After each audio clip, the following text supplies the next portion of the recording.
ஏதோ போற போக்கில் ஏதோ அடிச்சு விடலங்க, ஆதாரத்தோட தான் சொல்றேன்.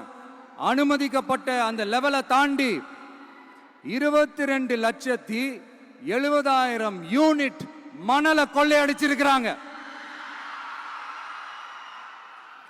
ஆக மொத்தம் இதுல அவங்க அடிச்ச கொள்ளை எவ்வளவு தெரியுமா? ரொம்பலாம் இல்ல, கம்மி தான்.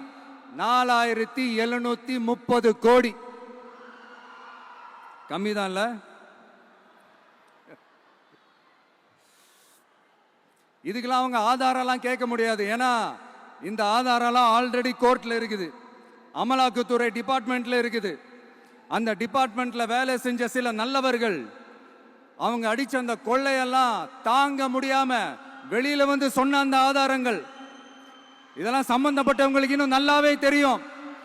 அதனால இது சம்பந்தமா ஆதாரங்களை கொடுலாம் அவங்க கேட்க முடியாது.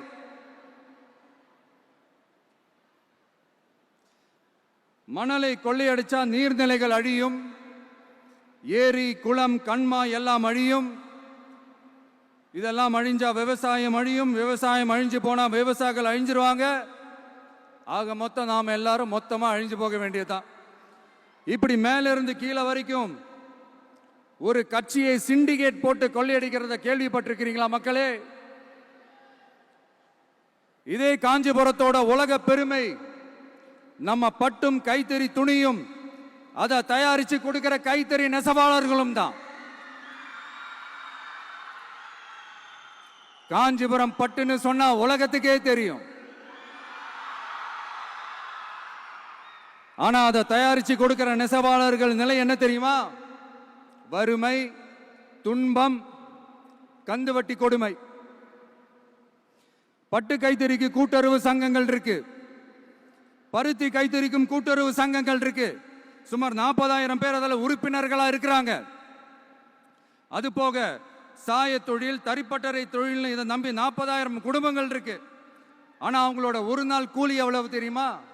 வெறும் 500 ரூபா தான். அதை கொஞ்சம் அதிகப்படுத்தி கொடுங்கன்னு போராடி போராடி பார்த்து ஒன்றும் நடக்கல. இதோட அவங்க கஷ்டம் முடிஞ்சுதா? வடகிழக்கு பருவமழை அந்த 500 ரூபா கூலிக்கு வேட்டு வச்சிடுச்சு.